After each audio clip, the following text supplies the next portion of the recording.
Dalam kisah rakyat di Bali, Leak adalah penyihir jahat, di mana Le berarti penyihir dan Ak berarti jahat. Hanya bisa dilihat di malam hari oleh para dukun pemburu. Saat siang Leak justru tampak seperti manusia biasa.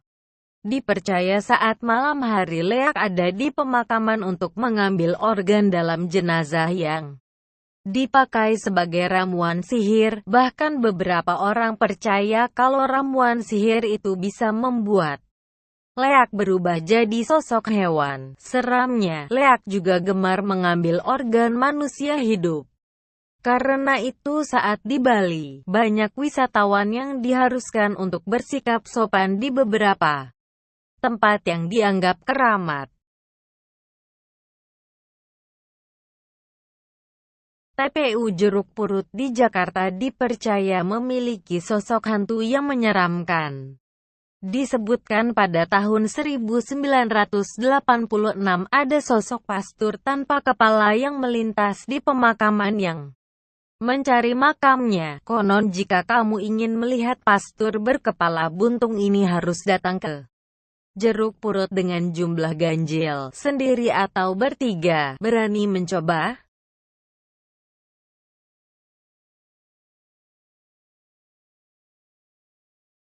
Menurut cerita kepercayaan masyarakat Minangkabau, Palasik adalah sejenis makhluk gaib yang bukanlah hantu namun manusia yang memiliki ilmu hitam tingkat tinggi. Palasik ditakuti oleh ibu-ibu hamil karena makanan Palasik adalah anak bayi yang masih di dalam kandungan atau yang sudah meninggal.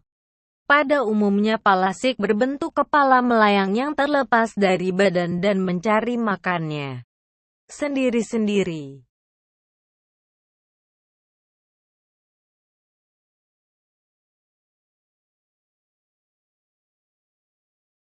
Tuyul adalah sosok hantu yang paling banyak tersebar di Indonesia, terutama Pulau Jawa.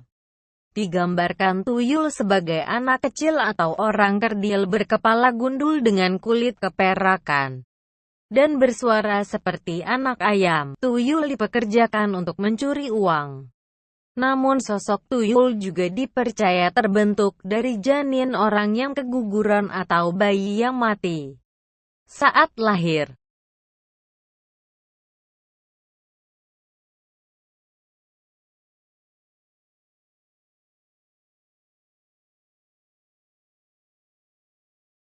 Genderuwo dikenal oleh masyarakat Jawa sebagai makhluk halus yang berwujud tinggi besar, kekar dan dipenuhi bulu lebat di seluruh tubuh. Dengan habitat kegemarannya adalah pohon besar yang teduh atau sudut lembab yang gelap.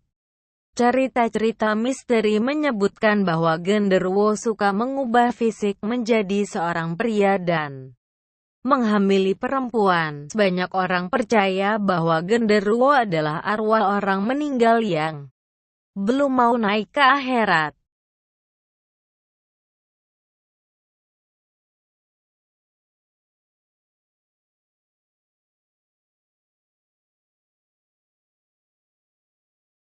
Istilah tradisi Jawa menyebutkan bahwa Wewe Gombel adalah roh jahat alias hantu yang suka menculik anak-anak yang ditelantarkan dan diabaikan orang tuanya. Cerita menyebutkan bahwa Wewe Gombel adalah roh seorang wanita yang meninggal bunuh diri lantaran dikejar masyarakat yang menuduhnya membunuh sang suami yang berselingkuh. Cerita lain menyebutkan bahwa kejadian ini sering terjadi di kawasan Gombel, Semarang. Ciri khas sosok ini adalah bentuk buah dadanya yang besar dan menjumbai panjang.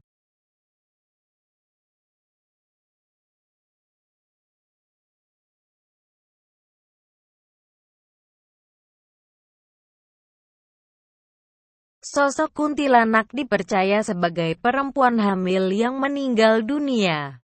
Dalam kisah rakyat Melayu, kuntilanak digambarkan sebagai perempuan cantik yang sering muncul bersamaan dengan bau harum bunga Kamboja.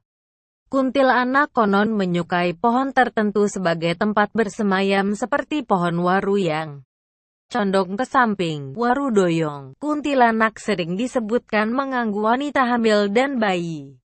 Masyarakat Indonesia percaya menangkal kuntilanak bisa menancapkan paku di bagian ubun-ubunnya.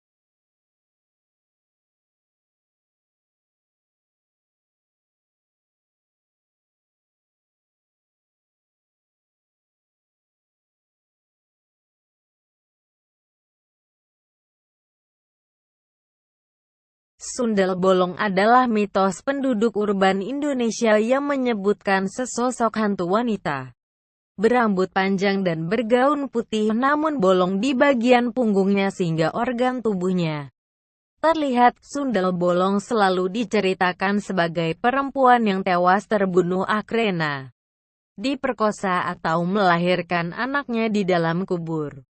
Sosok ini paling melekat berkat penampilan Suzana dalam film-film horor era tahun 80-an.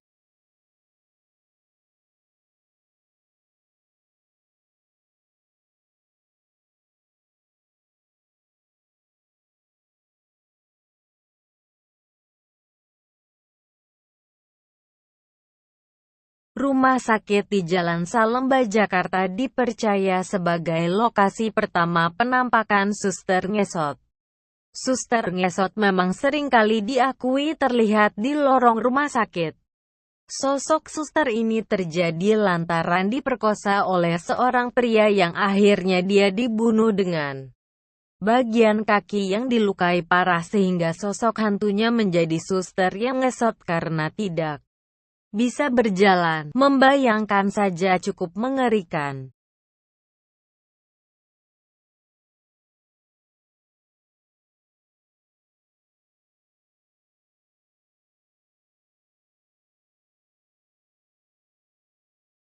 Pocong mungkin dianggap sebagai sosok hantu paling mengerikan yang pernah dikenali di Indonesia. Mereka yang percaya akan adanya hantu ini beranggapan bahwa pocong merupakan bentuk protes dari orang mati yang lupa dibuka ikatan kafannya saat kuburannya ditutup. Karena itu tak ayal banyak orang menggambarkan pocong melompat-lompat. Penggambaran pocong yang terkenal adalah memiliki wajah rata putih pucat tanpa ekspresi dengan lubang mata berongga.